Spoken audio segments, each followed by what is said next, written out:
that and think we're really several hundred years away from that before they are interested in any kind of open commerce. And I asked Billy, I says, why is that? And he says, well, evolution comes into play here. They're a lot older than we are. They're still physical. They still have children like we do. They still have to eat, but not very much. They only sleep perhaps an hour or two out of each 24-day cycle. They don't eat prepared meals any longer. They've extended their lifespan now up to about 1,000 years. So they're living in a much different kind of society, as well as the main difference, he says, is their mental. He says talking to them is like interrupting a monk in the middle of meditation or something. And then you find out the monk has an IQ of 1,000. You don't even know what to say to this person. They're tremendously intellectual. They know what you're thinking before you even hardly get your thoughts together. They are tremendously insightful about our emotions. And they look at us almost, not unkindly so, but almost more like in a lab experiment. Like we might look at, some ants or a horse or something. There's a vast difference between us intellectually and mostly morally. He says they've evolved to a point on their world where they live a lot different than we do. There's this very small population there. There's only around 400 million people on the world. We have 5.5 billion people here. If you've traveled around the world very much at all, this is a pretty crowded place. The planet itself looks like there's nobody on it when you fly up in the air a little bit. But then you go to our cities and we're all just standing on top of each other, aren't we? You think we would spread out a little bit and share the space, but of course that's not good for zoning laws or making money, so I guess we won't do that for a period of time. They have no major cities on their planet because, for one, they don't have economics like we do. They don't have government quite like we do either. They have more of kind of a wisdom system where they find the smartest people in certain areas and put them in charge of certain things. What a concept. Perhaps if we did that. Yeah. Remember 2 or 3 weeks ago when they were trying to get us to go bomb Iraq again, and there were all the signboards were out in front of the White House? Somebody was holding up a sign which really summed it all up for me. It said, "Smart bombs, stupid leaders." And I said, that is the sign of our times right now. They're on the media trying to convince us to go over there and bomb a bunch of people and kill them again, And most of these people that are going to die, we're not at war with these people. They're scrapping for a living over there trying to feed their children. So that's where we are at as a country. We have smart bombs but stupid leaders. So we obviously have to make a few changes here. On their planet, for instance, if you have a Department of Agriculture, we would all get together and find our 10 smartest people about agriculture, and we would put them over here in a building, call it Smart Guys About Agriculture, and we would ask them questions. Well, we don't do that. Instead, we hire smart lawyers from South Carolina who just allocate funds for this and then take it back for that and stick it over here. Our whole government's based on shuffling money around, not about anybody knowing what they're doing up there. So if we would actually change our system to something like this, we may be on the beginning inroads to fixing some of our problems here. If you go to their world, it's seemingly very, very quiet. There's no cars. It's very peaceful. Billy says the people, for the most part, looks like either they're asleep or they're all in a trance. He says they're very, very mental. They communicate very openly, like in an open consciousness, like an open phone line. And he says there's something going on he didn't understand quite at first. He says, because we're not doing any of this.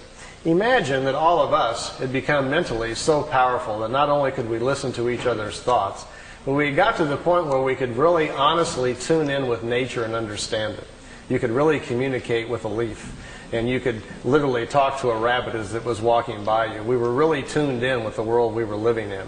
And then it fell upon us, as the elders of the planet, to do something about a deteriorating environment. And all of us got together and we knew the answer.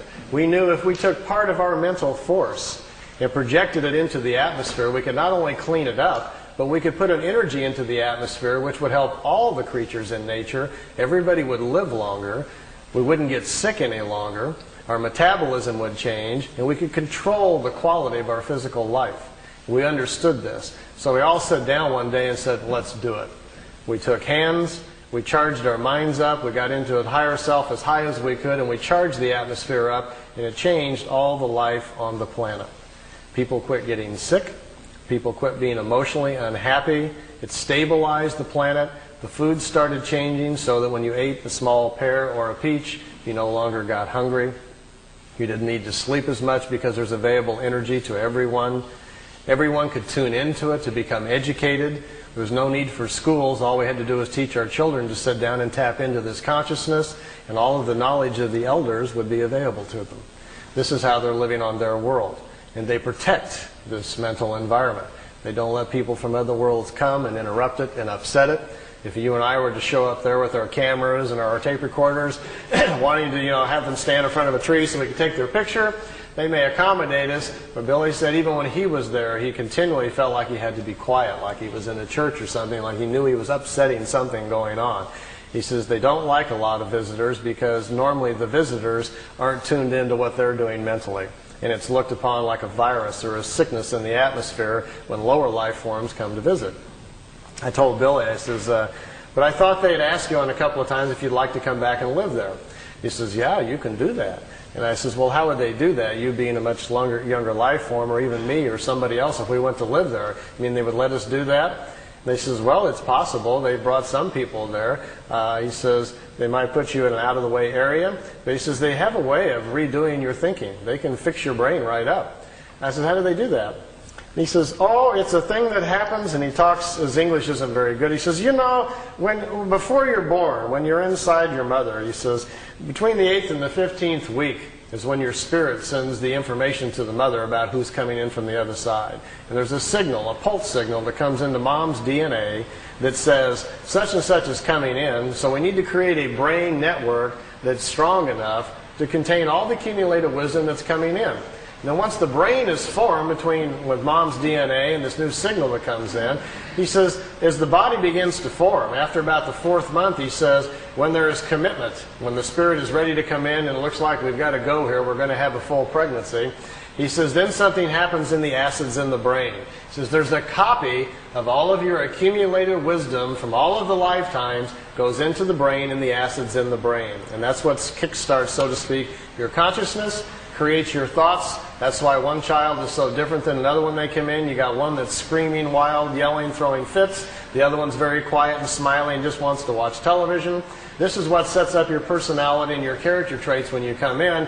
It's that initial download of your personality as you're flowing forward from lifetime to lifetime. It's your operating system that's coming into play. He says if you were to go to a Pleiadian world, they can transplant the acids in your brain and change you overnight. He says you even get choices, almost like designer choices. What would you like to be like? They can take the acids from other people's minds and so forth and put them into your brain, and it only takes about 24 hours and you are changed. You are, for the most part, it's high-speed injected learning. But he says the trade-off is you're no longer exactly you, because who we are as a personality and as a character is a large reflection of what we know, how we think, and how we act. And all that's going to change very, very quickly overnight. So you would have to be willing to put up with that. You're going to go through some dramatic shifts in personality, as well as your intellect is going to dash forward very quickly.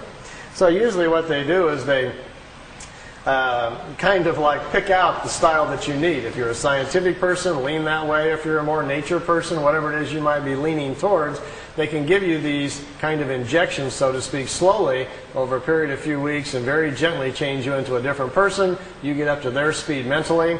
And the nice part, he says, is as soon as you pass over, finish that lifetime, it carries forward. That wisdom carries